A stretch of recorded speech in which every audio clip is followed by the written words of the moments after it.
Kung sino na pong gusto magpatato, ayan, available po ang aking apo. Nagtatato po siya kahit anong design ay kayang-kaya niyang gawin. Ayan.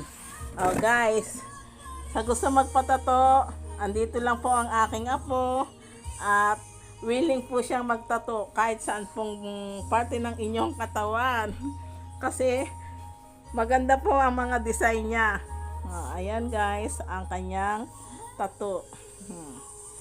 Kaya po pala tahimik at hindi kumikibo sa loob ay dahil busy sa kanyang pagtatato. Ayan. Ayan po ang kanyang tato. Ayan, tinatatuan na rin po ang kanyang lola.